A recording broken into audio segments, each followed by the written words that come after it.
আসসালামু আলাইকুম ওয়া রাহমাতুল্লাহি ওয়া বারাকাতুহু। আলহামদুলিল্লাহি রাব্বিল আলামিন ওয়াল আকিবাতু লিল মুত্তাকিন ওয়াস সালাতু ওয়াস সালামু আলা আশরাফিল আমবিয়াই ওয়াল মুরসালিন, আম্মা বা'দ। সম্মানিত দূরের ও কাছের দর্শক ও শ্রোতা মণ্ডলী, আল্লাহ রাব্বুল আলামিনের অশেষ মেহেরবানিতে আমরা প্রতি সপ্তাহ ন্যায় আজকেও আমাদের ধারাবাহিক কিতাবুত তাওহীদের ক্লাস শুরু করতে যাচ্ছি। আজকে ৩৩তম পর্ব, ৯ জমাদিল উলা ১৪৪৬ হিজরি, রোজ সোমবার, দিবাগত রাত।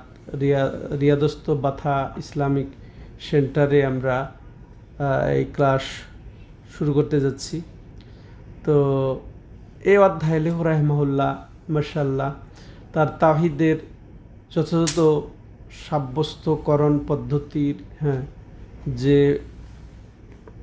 জিনিসটা এখানে আলোচনা করতে যাচ্ছে সেটা অত্যন্ত গুরুত্বপূর্ণ বিষয়, আর সেটা হচ্ছে যে আশা এবং ভরসা।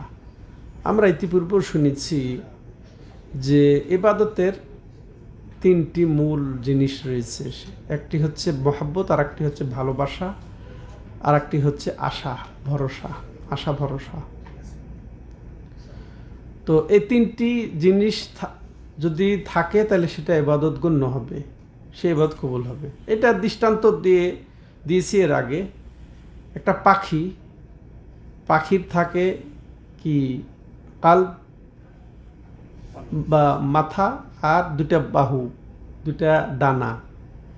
তো এই মহাব্বতটা হচ্ছে মাথা সাদৃশ বা কাল্ব অন্তর সাদৃশ আর দুইটা ডানা। তাহলে মহাব্বতটা হচ্ছে এই তিনটার আবার আসল।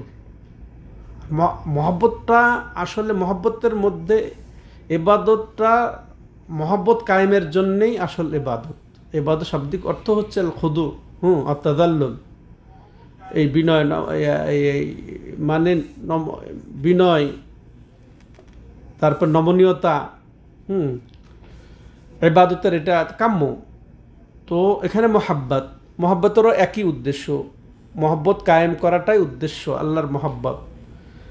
আর এটা যদি আসল হয়, এটা আশায় মানুষ অনেক কিছু করে ফেলে। আবার এটাকে কন্ট্রোল করবে ভয়। আশাতে ভালো করে মানুষ, মন্দ করে, কিন্তু পিছনে তার ভয় কাজ করবে। ভয় হচ্ছে তার চালিকা শক্তি। আশা তার মনে করে ড্রাইভিং সিটে সে যেন অ্যাক্সিডেন্ট না হয়, এই জন্য ভয় থাকবে। তার ভয়টা, এই ড্রাইভারের যদি ভয় না থাকে তাহলে তো গাড়ি অ্যাক্সিডেন্ট করবে কখন বুঝতে পারবে না, কিন্তু তার মধ্যে ভয় কাজ করছে, এই জন্য অ্যাক্সিডেন্ট করে না। তো ভয়ের প্রয়োজনীয়তা তাহলে কতটুকু আমরা বুঝতে পারছি। অতএব পিছন থেকে ভয় কাজ করবে যে তুমি যদি আশা করো, একেবারে অমূলক আশা, অতিরঞ্জিত আশা, সীমালঙ্ঘন করে আশা করো, তাহলে অবশ্যই তুমি অ্যাক্সিডেন্ট করবে। অতএব তোমার জন্য জাহান্নাম আছে, তোমার কবরে শাস্তি আছে। এই ভয় তার কাজ করবে। তো এবার আসেন, বিগত দুটি অধ্যায়ে লেখক রাহিমাহুল্লাহ মহাব্বত এবং ভয়ের আলোচনা এনেছেন, আর এটাও তাহিদ। ভয়, যে ভয়ের মধ্যে আছে শ্রদ্ধা, যে ভয়ের মধ্যে আছে নম্রতা, যে ভয়ের মধ্যে আছে আল্লাহর সন্তুষ্টি অর্জনের কামনা, সেটা গুরুত্বপূর্ণ ইবাদতের মৌলিক জিনিস একটা। তো ঠিক এরপরে ভয়, যে ভয়ের মধ্যে আছে শ্রদ্ধা মিশ্রিত, ওরকম নম্রতা আছে, ওরকম বিনয় আছে, তো সেই ভয়টা এবং তার মধ্যে আল্লাহর সন্তুষ্টি আছে, উদ্দেশ্য নিহিত আছে, আর সেটা হচ্ছে ইবাদত। এটা তাওহীদ, এটা ইখলাসের সাথে আল্লাহর জন্যই অবধারিত, এটা পালন করতেই হবে। ঠিক অনুরূপভাবে আজকে যেটা আমরা শুনবো, তাওয়াক্কুল, ভরসা, আল্লাহর দিকে সুপুর্দ করে দেওয়া এবং আশা পোষণ করা। এবং তাইলে ভরসা, তাওয়াক্কুল মানে ভরসা এবং আশা পোষণ করা। তো এটাও একমাত্র আল্লাহর কাছেই থাকতে হবে, আল্লাহর উপরেই থাকতে হবে আমাদের ভরসাটা। কোনো জাত সত্তার উপরে নয়, কোনো সৃষ্টির উপরে নয়, কোনো মৃত ব্যক্তির কাছে নয়, কোনো ওলির কাছে নয়, কোনো জিনের কাছে নয়, কোনো ফেরেশতার কাছে নয়, কোনো সত্তার কাছে নয়, এমন কি যার অধীনে আপনি চাকরি করেন তার উপরে নয়, চাকরির ওপরে নয়।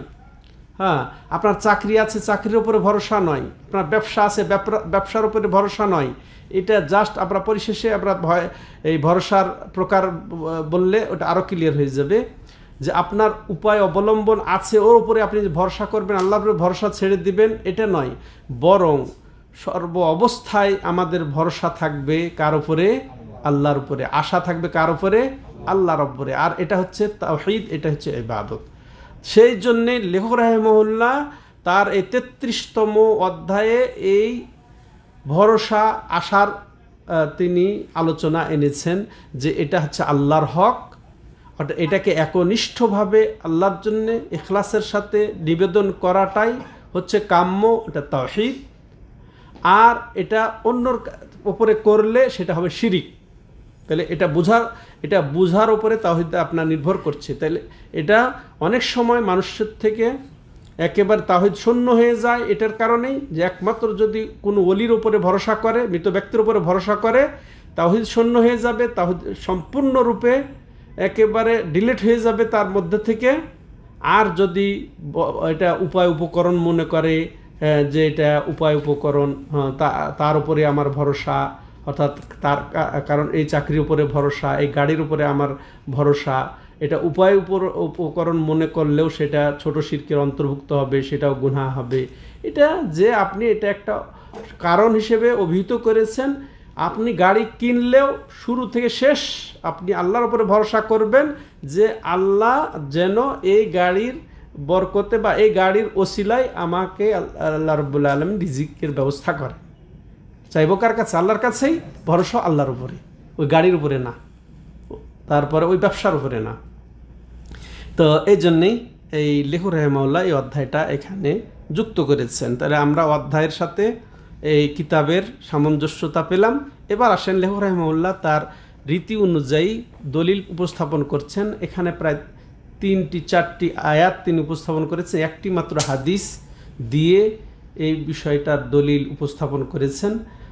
লেখক রাহিমাহুল্লাহ বলছেন কাউলিল্লাহি তাআলা, আল্লাহ তাআলার বাণী, ওয়া আলাল্লাহি ফাতাওয়াক্কালু ইন কুনতুম মুমিনিন।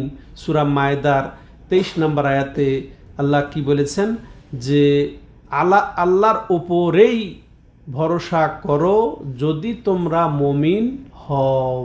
শর্ত, তাহলে তোমরা আল্লাহর উপরই ভরসা করবে যদি তোমরা মুমিন হও। যদি তোমাদের ঈমান থাকে তাহলে কার উপরে ভরসা করবে? আল্লাহর উপরে। তাহলে এটা হচ্ছে তাওহীদ। এর বিপরীত কি? ওলি, আউলিয়া, গাউস, কুতুব, পীর, উমুক তুমুক এর উপরে ভরসা করা। তাহলে আমাদেরকে বেছে নিতে হবে কোনটাতে আমরা থাকবো। তো এটা হচ্ছে ইবাদত। তাই এই ইবাদতের ক্ষেত্রে আল্লাহকে একক বিশ্বাস করাটাই তো হচ্ছে তাওহীদ। আল্লাহকে একক মেনে নেওয়াটাই তো তাওহীদ। এটাই স্পষ্ট একেবারে। দেখেন সুন্দরভাবে তিনি আয়াত উপস্থাপন করেছেন। তো এই আয়াত দ্বারা তাহলে আমরা কি বুঝলাম? যে আল্লাহর ওপর, একমাত্র আল্লাহর ওপরে ভরসা করা আমাদের জন্যে ফরজ। যদি মুমিন হও তাহলে আল্লাহর ওপর ভরসা করো। এর বিপরীত অর্থ কি? কাফের হলে ভরসা করো না। তাহলে আমরা বেছে নিতে হবে, আমাদেরকে পার্থক্য হয়ে যেতে হবে নিজেদেরকে। তাহলে একমাত্র আল্লাহর উপরে ভরসার অপরিহার্যতা এই আয়াত দ্বারা আমরা বুঝতে পারলাম। এবং আরও বুঝতে পারলাম যে আল্লাহ ছাড়া অন্যের উপরে ভরসা করাটা হারাম, এটা শিরিক। হ্যাঁ, যেহেতু এটা ইবাদত, আর যেটা ইবাদত সেটা অন্যের উপরে আর ইয়ে করা যাবে না, আশা করা যাবে না, অন্যর জন্য এটাকে সাব্যস্ত করা যাবে না। আর দ্বিতীয়, এটা আমরা প্রথম শিক্ষা পেলাম, ঠিক আছে? তাওয়াক্কুল, ভরসা, আশা, এটি একটা ইবাদত। একমাত্র আল্লাহর জন্যেই অবধারিত করা, নির্ধারণ করা, এটা একটা ইবাদত, এটা তাওহীদ। আর এটা অন্যের কাছে করা, এটা হচ্ছে শিরিক, যেহেতু এটা ইবাদত। দ্বিতীয় যে বিষয়, যে নিশ্চয়ই ভরসা করা, আল্লাহর উপরে ভরসা করা ঈমান শুদ্ধ হওয়ার জন্য একটি শর্ত। ঈমান শুদ্ধ করতে হলে আমাকে অবশ্যই আল্লাহর উপরেই ভরসা করতে হবে, আল্লাহর কাছে আশা করতে হবে। আর যদি এই আল্লাহর উপরে ভরসা না থাকে, আল্লাহর উপরে ভরসা যদি শূন্য হয়ে যায়, তাহলে ঈমান শূন্য হয়ে যাবে। সোজা হিসাব যে আল্লাহর উপরে ভরসা শূন্য হওয়া মানে কি? ঈমান শূন্য হওয়া। হ্যাঁ, তাহলে কত গুরুত্বপূর্ণ বিষয়, কত! অথচ আমরা হয়তো সালাতটা নিয়ে ব্যস্ত থাকি, সালাতটা আল্লাহর উদ্দেশ্যে আমরা পড়ি, তাই না? হ্যাঁ, তো কিন্তু এখানে আমরা কি বুঝছি আজকে, যে ভরসাটাও আশাটাও একমাত্র আল্লাহর উপরে থাকতে হবে, কারণ এটা ইবাদত। এবার লেখক রাহিমাহুল্লাহ দ্বিতীয় দলিল হিসেবে পেশ করছেন সূরা আনফালের 2 নম্বর আয়াত, ইন্নামাল মুমিনুনা আল্লাযীনা ইযা যুকিরাল্লাহু ওয়াজিলাত কুলুবুহুম ওয়া ইযা তুলিয়াত আলাইহিম আয়াতুহু যাদাতহুম ঈমানা ওয়া আলা রাব্বিহিম ইয়াতাওয়াক্কালুন। যে মুমিন তো তারাই, তাহলে মুমিন তো তারাই মানে এরা ছাড়া আর অন্যরা মুমিন নয়। ইন্নামা এমন একটা শব্দ আল্লাহ এখানে ব্যবহার করেছেন, ইন্নামা একটা অব্যয়। এটা কি বোঝায়? যে অন্য কিছু নাকচ, এইটাই যেটা বলা হচ্ছে, এইটাই অর্থাৎ মুমিন তো এরাই। কারা? তাদের সিফত আল্লাহ এখানে বর্ণনা করছেন, 3টি সিফত। এটা আমরা শুনব। মুমিন এই 3টি গুণ সম্পূর্ণ যারা, তারাই মুমিন। আর এই 3 গুণ যার মধ্যে নাই, তারা মুমিন নয়। হ্যাঁ, মুমিন তো ওরাই, নিশ্চয় মুমিন তারাই, আল্লাযীনা ইযা যুকিরাল্লাহু ওয়াজিলাত কুলুবুহুম, যে যাদের সামনে আল্লাহর তেলাওয়াত হবে, আল্লাহর কোরআনের তেলাওয়াত হবে, তাদের অন্তরটা ভয়ে কেঁপে উঠবে। সাবধান সম্মানিত দর্শক ও শ্রোতা মণ্ডলী, যারা উপস্থিত আছেন, যারা বাইরে থেকে শুনছেন, আল্লাহর কালাম শুনে কি আমাদের অন্তরটা কাঁপে? কিন্তু আল্লাহ বলছে ইন্নামাল মুমিনুনা আল্লাযীনা ইযা যুকিরাল্লাহ, যখন আল্লাহর জিকির তারা শুনবে, অর্থাৎ আল্লাহর তেলাওয়াত শুনবে, আল্লাহর জিকির, উত্তম জিকির, নাহনু নাযালনা যিকর ওয়া ইন্না লাহু লাহাফিজুন, নিশ্চয় আমি এই জিকির অবতীর্ণ করেছি, এখানে কোরআন অবতীর্ণ করেছে। তাহলে এই কোরআন শুনে যদি অন্তরটা অবশ্যই আমাদের বিগলিত হতে হবে, কাঁপতে হবে, ভয়ে প্রকম্পিত হতে হবে। তো মুমিন তো তারাই যাদের সামনে আল্লাহর জিকির হবে, অর্থাৎ তেলাওয়াত হবে, ওয়াজিলাত কুলুবুহুম, তাদের অন্তরটা কাঁপবে। 1 নাম্বার বৈশিষ্ট্য।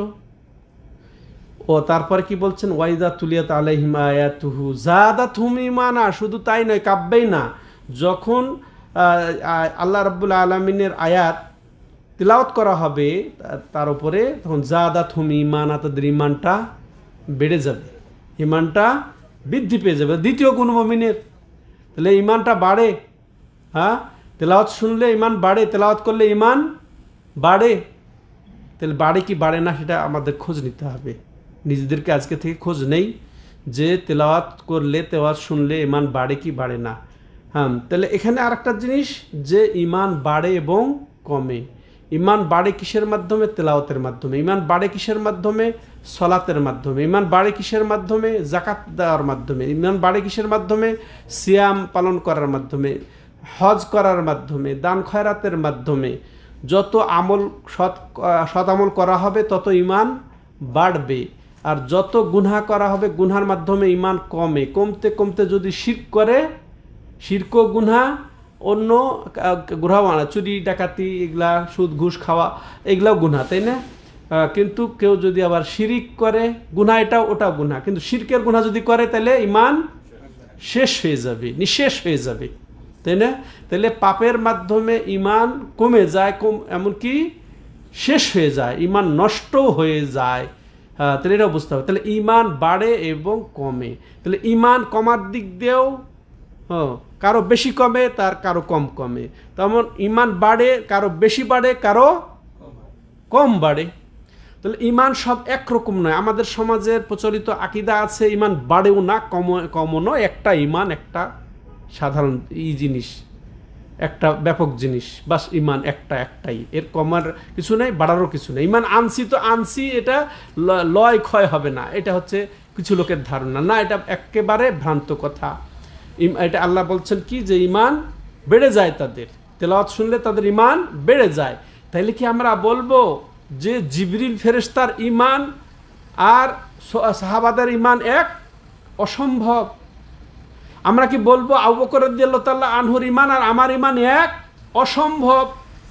তাহলে কেমনে আমরা বুঝবো?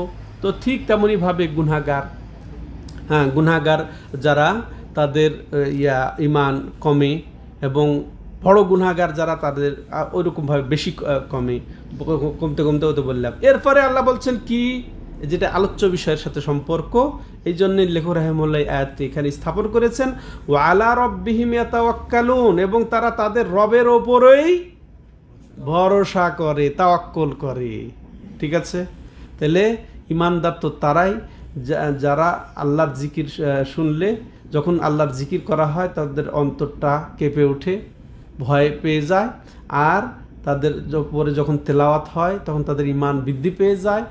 আর তৃতীয় কি, তারা তাদের রবের ওপরে ভরসা করে। রবের ওপরে মানে মালিকের ওপরে, রবের ওপরে মানে খালেক স্রষ্টার ওপরে, রবের ওপরে মানে ব্যবস্থাপক, তার ওপরে তারা একমাত্রই ভয় পায়, তারা আল্লাহকেই ভয় পায়। তাহলে এই দেখেন, তাহলে এখানের মধ্যে তাওহীদ লাগবে, এইসব ক্ষেত্রে আল্লাহকেই একেবারে একক বিশ্বাস করতে হবে। তাহলে এই আয়াত থেকে যেটা আমরা বুঝতে পারলাম, স্পষ্ট তিনটা বিষয় জানলাম, যেটা আমরা বুঝলাম যে আল্লাহর জিকির শুনলে অন্তরটা কাঁপবে, আর পরে তেলাওয়াত শুনলে ইমান বৃদ্ধি পাবে, আর আল্লাহর ওপরেই ভরসা থাকবে, আশা থাকবে, এটা আমরা পেলাম। আর যে বললাম যে ইমান বাড়ে কমে, এটা জানলাম। আর ইমানের দাবি হচ্ছে যে আল্লাহর উপরেই ভরসা করতে হবে, ইমান আল্লাহর উপরে রাখবো আর ভরসা অন্য সত্তার উপরে রাখবো, এটা একত্রিত হতে, ইমান এবং অন্যের উপরে ভরসা একত্রিত হতে পারে না। ইমান যেহেতু আল্লাহর উপরে রয়েছে, অতএব ভরসা আল্লাহর উপরেই থাকবে। এটা আমরা আয়াত দ্বারা বুঝতে পারলাম। এরপর আরও যেটা বুঝতে পারলাম যে মুমিনের একটা অন্যতম বৈশিষ্ট্য হচ্ছে তারা আল্লাহকে ভয় পাবে, আল্লাহকে ভয় পাবে, এবং তারা আল্লাহর প্রতি বিনয়ী হবে। হ্যাঁ, তারা আল্লাহর প্রতি বিনয়ী হবে। এবার তৃতীয় দলিল লেখক রাহিমাহুল্লাহ বলছেন যে আল্লাহর বাণী, ইয়া আইয়ুহান নাবিয়্যু হাসবুকাল্লাহ ওয়া মান ইত্তাবা'আকা মিনাল মুমিনিন, যে হে নবী, তোমার জন্য আল্লাহই যথেষ্ট। হায়রে, আমরা এত অধম, আল্লাহর উপরে বিশ্বাস করি, কিন্তু আল্লাহ বলছেন যে হে নবী, তোমার জন্য আল্লাহ যথেষ্ট, এবং অমানিত্তাবা'আকা, এবং তোমার যারা আনুগত্য করবে তার জন্য আল্লাহ যথেষ্ট। মুমিনদের মধ্যে যারা তোমার আনুগত্য করে তাদের জন্যে, তোমার জন্য আল্লাহই যথেষ্ট। তাদের ঈমান আল্লাহর উপরে কোথায়? তো আমরা এত হাহুতাশ করি কেন? আল্লাহ যদি যথেষ্ট হয়ে যান, আর কোনো অভাব থাকবে, আর কোনো সমস্যা থাকবে, কিন্তু আল্লাহ পরীক্ষা করবেন না। হ্যাঁ, আল্লাহ আপনাকে জান্নাত দান করবেন, পুরস্কৃত করবেন, তো আল্লাহ পরীক্ষা তো করবেন। তো ওইখানে বিচলিত না হয়ে আমাকে অবশ্যই নেকির আশা করতে হবে, আল্লাহ সন্তুষ্টির আশা করতে হবে, আল্লাহর উপরে ভরসা ঠিকই রেখে যেতে হবে।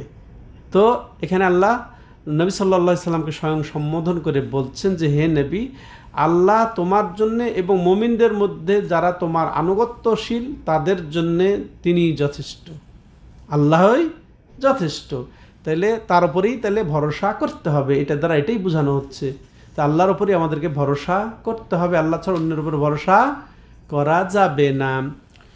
আর এটা আমরা জানি, ইতিপূর্বে শুনেছি অনেকবার, যে যা কিছু আল্লাহ পছন্দ করেন, যা কিছু আল্লাহ ভালোবাসেন, যা কিছু আল্লাহ রব্বুল আলামিন হুকুম করেন, তা মুখের দ্বারা, তারা কর্মকাণ্ডের মাধ্যমে প্রকাশ্যে অপ্রকাশ্যে পালন করা হচ্ছে ইবাদত। তাহলে আল্লাহ আমাদেরকে বলছেন যে মুমিন যদি হয় তার উপরে যেন ভরসা করে। হ্যাঁ, মুমিনরা যেন আল্লাহর উপরেই ভরসা করে, তারা তাদের রবের উপরেই যেন ভরসা করে, আর এখানে আল্লাহকেই যথেষ্ট মনে করে। তাহলে আল্লাহ এটা চান যে আমরা আল্লাহর উপরেই ভরসা করি, আল্লাহর কাছেই আশা করি। তাইলে যেটা আল্লাহ চান, যেটা আল্লাহ পছন্দ করেন, সেটা আল্লাহকে দিলে আমি তাওহীদের উপরে থাকলাম। আর সেটা আমরা যদি অন্যের উপরে ভরসা করি, তাহলে তাওহীদ শূন্য হয়ে আমরা শিরকে পতিত হয়ে যাব, নাউযুবিল্লাহ। ঠিক আছে ভাইয়েরা, ভালো করে বুঝি আমরা নিজেরা, বাচ্চাদেরকে ওইভাবে আমরা শেখাবো, আমার পরিবারকে শেখাবো, আমার সমাজকে শেখাবো এইভাবেই। এরপরে আবার আরও একটি আয়াত লেখক রাহিমাহুল্লাহ এখানে সংযুক্ত করছেন, যে এটা ছিল সূরা এর আনফালের এটাও যেটা এখন বলা হলো। এরপরে আয়াতটি সূরা তালাকের 3 নম্বর আয়াত। আল্লাহর বাণী লেখক বলছেন, ওয়া মান ইয়াতাওয়াক্কাল আলাল্লাহ ফাহুয়া হাসবু, যে আল্লাহর উপরে ভরসা করবে তার জন্য আল্লাহ যথেষ্ট। তাহলে আরো স্পষ্ট, ওয়া মান ইয়াতাওয়াক্কাল আলাল্লাহ, যে আল্লাহর উপরে ভরসা করবে, ফাহুয়া হাসবু। তাহলে রেজাল্ট পেলাম, আল্লাহর উপর ভরসার রেজাল্ট কি? আল্লাহ যথেষ্ট। এত অত নয়, এত নেকি অত নেকি নয়। আল্লাহর উপর ভরসা করলে এত নেকি এই হবে সে হবে না, বড় কত বিরাট অফার যে আল্লাহ তার জন্যে। এটা এটা আপনি আর কি চান? আল্লাহ যদি যথেষ্ট হয়ে যায়, এটার উপর বিশ্বাস নাই?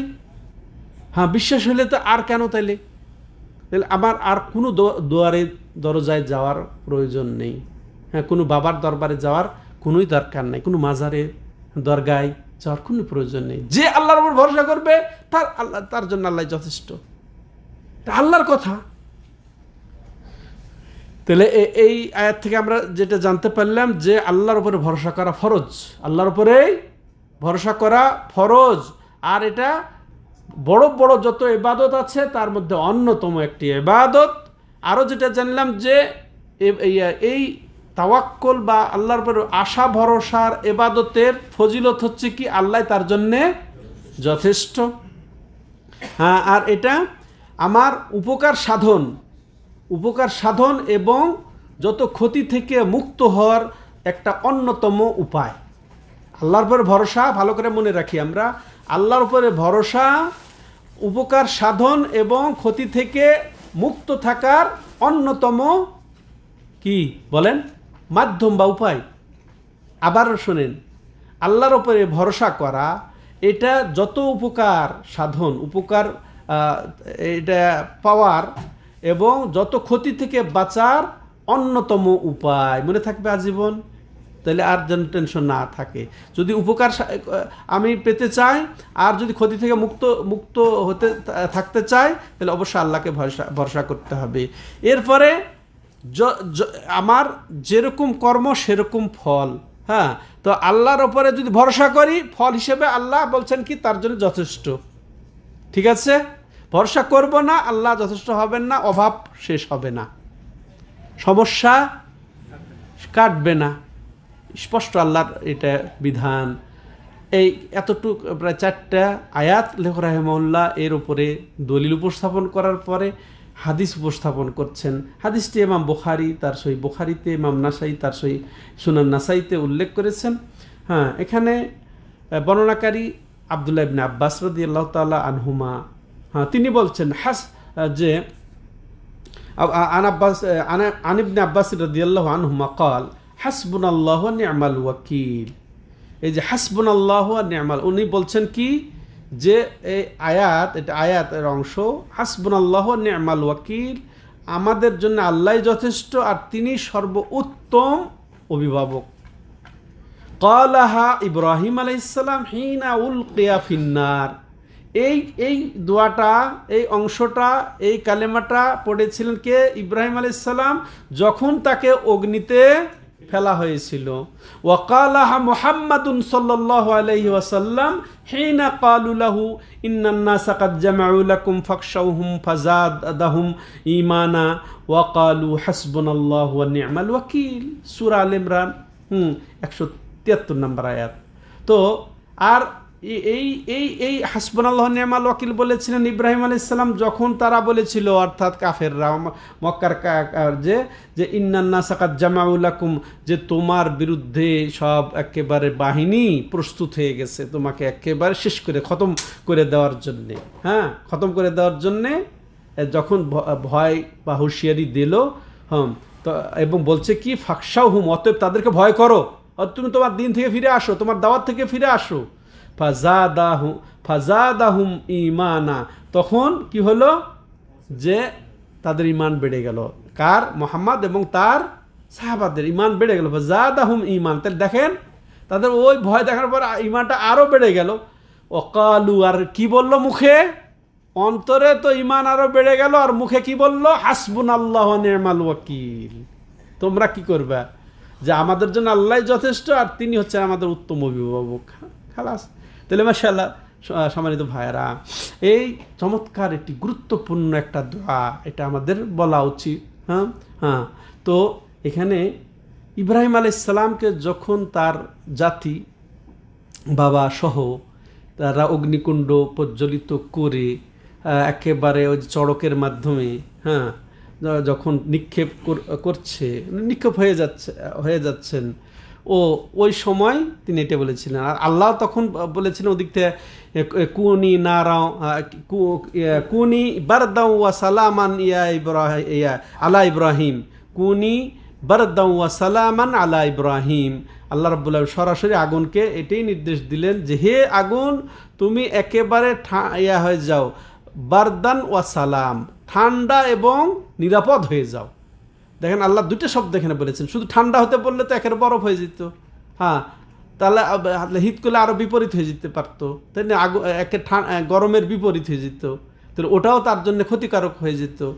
বরং শীতও মানুষ মারা যায়, তাই না? কিন্তু সালামা, তিনি প্রশান্তিদায়ক হয়ে যাও। তো আল্লাহ রাব্বুল আলামিন এই নির্দেশ দিলেন ইব্রাহিমের জন্য। আর তখন ঠিকই ওইভাবে প্রশান্তিদায়ক হয়ে গেলেন। আর তিনি কি মুখ দিয়ে কি বলেছিলেন যে হাসবুনাল্লাহু ওয়া নি'মাল ওয়াকিল। আর ঠিক অনুরূপভাবে মক্কার কুরাইশরা যখন তার বিরুদ্ধে, নবী সাল্লাল্লাহু আলাইহি সাল্লামের বিরুদ্ধে, সাহাবাদের বিরুদ্ধে সমবেত হলো তখন এবং তাকে ভয় দেখানো হলো, তখন এটাই বললেন তিনি যে হাসবুনাল্লাহু ওয়া নি'মাল ওয়াকিল। তাহলে এখানে এটা তাওহীদের, তাহলে হাসবুনা, আল্লাহ যথেষ্ট, মানে আল্লাহর উপরেই আমার ভরসা। তোমরা যে যাই করো, তোমরা বিরুদ্ধে লাগো, তোমরা যতই আগুনে ফেলো, এবং তোমরা সব আমার বিরুদ্ধে এক হয়ে যাও, হাসবুনাল্লাহ, আমাদের জন্য আল্লাহ যথেষ্ট। এটা এর উপরে আর তাওয়াক্কুল আর আছে? তাহলে এই তাওয়াক্কুল আমাদেরকে শিখতে হবে। সম্মানিত উপস্থিতি, তো এর থেকে আমরা তাহলে যেটা জানলাম যে এই কালেমাটা আমাদের এই ভয় ভীতির অবস্থায়, কঠিন মুহূর্তে এটা পড়তে হবে, এবং ইয়াকিনের সাথে, চরম ইয়াকিনের, অগাধ বিশ্বাস যে আল্লাহ আমার জন্য যথেষ্ট। এটা যে আল্লাহ শিক্ষা দিয়েছেন, আল্লাহ যে আমাকে নির্দেশ দিয়েছেন, এর মধ্যে বিন্দু মাত্র কোনো নেই, সন্দেহ নেই, তিনি আমার জন্য যথেষ্ট হবেন। হবেন। এই ইয়াকিন রেখে বিপদে আপদে পড়বো আমরা। তার উদাহরণ হচ্ছে দুই ইব্রাহিম খলিল এবং মুহাম্মদ সাল্লাল্লাহু আলাইহি সাল্লাম খলিল, দুই খলিল আমাদের জন্য অনুসরণীয়, তারা আমাদের জন্য মডেল। এটা আল্লাহ রাব্বুল আলামিন থেকে স্বীকৃত। তাহলে আমরা এটা জানলাম। আরও জানলাম কি এর থেকে, যে আল্লাহর উপরে ভরসা করাটা এই যত কল্যাণ লাভের, যেটা ইতিপূর্ব বলা হলো, এবং যত অকল্যাণ দমনের, দুনিয়াতে যত অকল্যাণ দমনের অন্যতম উপায় বা মাধ্যম। এরপর আরও যেটা জানলাম যে এই যে ইমান বেড়ে গেল, জাদাহুম ঈমান, আয়াতে বলা হলো না যে তাদের ইমানটা আরও বৃদ্ধি। যখন ভয় করতে বলেছে যে ওদেরকে ভয় পাও, কিন্তু ওদের হুঁশিয়ার হয়ে যাও, তখন তাদের আল্লাহর উপরে আরও আক্কল বেড়ে গেছে, আল্লাহর উপরে ইমানটা। তাহলে ইমানটা বাড়ে এবং কমে। বাড়ে কিসের মাধ্যমে বলেছিলাম, মনে আছে? ইমান কিসের মাধ্যমে বাড়ে? ইবাদতের মাধ্যমে ইমান বাড়ে। আর কমে কিসের মাধ্যমে? পাপের কারণে ইমান কমে যায়। এটা আমরা বুঝতে পারলাম। এরপরে মানুষ অনেক সময় যেটা অপছন্দ করে বা যেটা তার কাছে এটা খারাপ লাগে, ওটা আবার তার জন্যে ভালো বয়ে নিয়ে আসতে পারে। ইব্রাহিম আলাইহিস সালামের জন্য আগুন নিরাপদ হয়ে গেল, তাই না? ভয়ে ভীত হওয়ার একটা কারণ, কিন্তু তিনি মাশাআল্লাহ নির্ভীক ছিলেন। সেই আগুন তার জন্যে ঠান্ডাই শুধু হলো না, নিরাপদ এবং নিরাপত্তা দেব। পরিশেষে সম্মানিত দর্শক ও শ্রোতা মণ্ডলী, আমরা যেটা শুনবো যে তাওয়াক্কুল কাকে বলে এবং তাওয়াক্কুলের প্রকার সংক্ষেপে বলে আমাদের আজকের আলোচনা শেষ করব। তাওয়াক্কুল হচ্ছে যে একেবারে ভরসা, আল্লাহর উপরে সুপে দেওয়া, নিজের এই অবস্থাটাকে, নিজের ব্যাপারটাকে, কর্মকাণ্ডকে কার উপরে তুলে ধরা, আল্লাহর উপর ভরসা করে আল্লাহর কাছে ছেড়ে দেওয়া। এটা হচ্ছে তাওয়াক্কুলের অর্থ। তো এই তাওয়াক্কুল 4 ধরনের হতে হবে। তো 2 ধরনের, একের পরস্পরমুখী। প্রথম যে তাওয়াক্কুল হবে সেটা একমাত্র আল্লাহর উপরে। আল্লাহর উপরে যেটা তাওয়াক্কুল, সেটাই হচ্ছে কাম্য, সেটা হচ্ছে তাওহীদ, সেটা হচ্ছে ইবাদত। সম্মানিত দর্শক ও শ্রোতামণ্ডলী, যে সমস্ত বিষয়টা অত উপকার পাওয়ার জন্যে এবং ক্ষতি থেকে বাঁচার জন্যে আল্লাহর ওপরেই একমাত্র ভরসা, যেটা মুমিনদের জন্য ফরজ। মুমিনদের জন্য এই ভরসাটা ফরজ, আর এটা ইমানের জন্য শর্তও বটে। মনে থাকবে, এক নাম্বার তাওয়াক্কুল বা ভরসার পরিচয়।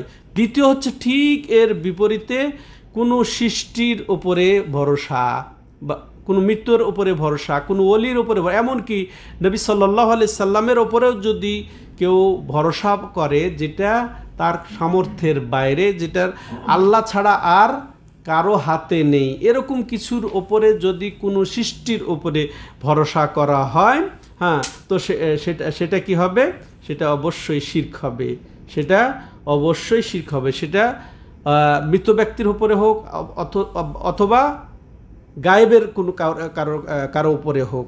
তাইলে এটা আর সেটাতে কি আকাঙ্ক্ষা করবে? অন্যের কাছে, আল্লাহ ছাড়া অন্যের কাছে। আর এটা হবে বড় শিরকের, এটা কি হবে? বড় শিরক, যেটা একেবারে তাওহীদের বিপরীত। এই জন্যেই লেখক রাহিমাহুল্লাহ এই অধ্যায় এখানে স্থাপন করেছেন। সম্মানিত ভাইরা, এটা যে শিরিক আর এটা আল্লাহর জন্য দেওয়াটা তাওহীদ, সরাসরি সম্পর্ক। দুই প্রকার গেল। হ্যাঁ, এটা আল্লাহর উপরই ভরসা করা, এটা আল্লাহর উপরই ভরসা করা আমাদের প্রত্যেক লাভজনক কাজে, লাভ উপকার সাধনের জন্য, উপকার পাওয়ার জন্য, আর ক্ষতি থেকে বাঁচার জন্যে একমাত্র আল্লাহর উপর। আর এটাই হচ্ছে তাওহীদ, এটাই হচ্ছে ইবাদত। আর এর মধ্যে ইখলাস করতে হবে, হ্যাঁ, ইখলাস নিখুঁত করতে হবে আল্লাহর উদ্দেশ্যে। তো এর বিপরীত ঠিক কোনো মৃত ব্যক্তির উপরে বা গায়েবের উপরে যদি করা হয়, সেটা হবে শিরিক। তো সেটা একের ইসলাম থেকে তাকে খারিজ করে। তৃতীয় ধরনের যেটা তাওয়াক্কুল, সেটা হচ্ছে কি, কোনো উপস্থিত জীবিত ব্যক্তির ওপরে ভরসা, যেমন শাসকের ওপর ভরসা, হ্যাঁ, কোনো প্রশাসকের ওপরে ভরসা, যে একটা তার হাতে বিষয়টা আছে, এর উপরে যেটা আল্লাহ রাব্বুল আলামিন তাকে সামর্থ্য দিয়েছে, এরকম কারো উপরে ভরসা। এটা যদি তার উপরে ভরসা করা হয়, ভালো করে শুনি আমরা, তার উপরে যদি ভরসা করা হয়, তার দিকে যদি আমার বিষয়টা সুপুর্দ করে দেই, হ্যাঁ, একবার আল্লাহকে ভুলে গিয়ে, তাহলে এটা বড় শিরিক না হলেও ছোট শিরিক হবে। কারণ আমি আল্লাহকে ভুলে যে তার হাতে যেহেতু সব, এটা আমি চাকরিতে গেছি, সে ওয়াল ইন ওয়াল, সে আমার চাকরি দিয়ে দিবে, হ্যাঁ, এই ভরসা করা, সে রিজিকের একের ব্যবস্থা হয়ে যাবে, এরকম মনে করা, এটা শিরিক না হলেও এটা বড় গুনাহ। শিরিক না হলেও ছোট শিরিক, বড় গুনাহ। মনে থাকবে, এটা বড় গুনাহ। তো এর থেকে আমাদেরকে বাঁচতে হবে। থাকলো তাহলে আর একটা প্রকার, সেটা কি, যে আমি কাউকে এটা দায়িত্ব দিতে পারি, হ্যাঁ, কাউকে আমি দায়িত্ব দিতে পারি, ব্যবস্থার দায়িত্ব দিতে এটা আমাকে যেন উনি করে দেন, এটা আমার জন্য পালন করে দেন। আপনি কারো কাছে গেছেন, উনি যেন মাশাআল্লাহ এই রিজিকের ব্যবস্থাটা উনি করে দেন, ব্যবস্থা করে দিবেন। এটা কাউকে দায়িত্ব দিলেন, দায়িত্ব দিয়ে ভরসা কার উপরে করবেন? আল্লাহর উপরে। দায়িত্ব তারপরে দিয়েছেন, ওর উপরে কেন ভরসা করবেন? তো এটা বোঝার বিষয় আছে। তাহলে ওর উপর ভরসা করাটা শিরিক হয়ে যাবে। আপনি দায়িত্ব দিয়েছেন ওকে, এখন আল্লাহর উপরে ভরসা করে, আল্লাহর কাছে চান, আল্লাহর কাছে প্রার্থনা করেন। এটা গুরুত্বপূর্ণ বিষয়, এটাও গুরুত্বপূর্ণ বিষয়। আমরা যদি কোনো বিষয়ে কাউকে দায়িত্ব দেই, তো দায়িত্ব দিয়ে ওর উপর আর ভরসা করব না, দায়িত্ব দেওয়া পর্যন্ত শেষ রেখে দেন। ঠিক আছে, আপনি যোগাযোগ করেন, আপনি এটা মোতাবাত করেন, লেগে থাকেন, কিন্তু ভরসা কার উপর করবেন? কিন্তু আমরা উল্টাটা করি। হ্যাঁ, যাকে দায়িত্ব দিয়েছি মনে করছে ওই করে দিবে, ওই এটার মালিক না, সিদ্ধান্তের মালিক কে? ফয়সালা মালিক আল্লাহ। এটা মনে থাকবে তো? তাইলে আমরা শিরক থেকে বাঁচবো। তাহলে তাওয়াক্কুল কেন্দ্রিক আমাদের আর শিরক হবে না। হ্যাঁ, তো এটাই ছিল তাহলে এই আজকের আলোচনা, যে তাওয়াক্কুল কেন্দ্রিক। তাহলে পরস্পর আমরা 3টা অধ্যায় যে শেষ করলাম। প্রথম অধ্যায় ছিল মোহাব্বত, হ্যাঁ, তারপর দ্বিতীয় অধ্যায় ছিল খৌফ, ভয়, আর তৃতীয় অধ্যায় হচ্ছে তাওয়াক্কুল বা ভরসা, আশা। হ্যাঁ, আর এই 3টা ইবাদতের বলা যায় মেরুদণ্ড, 3টাই হচ্ছে ইবাদতের মূলনীতি। এই 3টা যদি ঠিক থাকে তাহলে আমাদের ইবাদত ঠিক থাকবে, তাওহীদ ঠিক থাকবে। আর যদি এই 3টাতে ভুল হয়ে যায় তাহলে শিরকে পতিত হয়ে যাওয়ার একেবারে নিশ্চিত, আমাদেরকে অবশ্যই এটা জেনে নিতে হবে। তো আল্লাহ আমাদেরকে এগুলো বুঝে একে তাওহীদের উপরে অটল থাকার তৌফিক দান করেন এবং শিরক থেকে আল্লাহ আমাদেরকে হেফাজত করেন। হাদা হুয়া সাল্লাল্লাহু আলা নবিনা মুহাম্মদ ওয়া আলা আলিহি ওয়া সাহবিহি আজমাইন। সুবহানাকাল্লাহুম্মা ওয়া বিহামদিকা আশহাদু আল্লা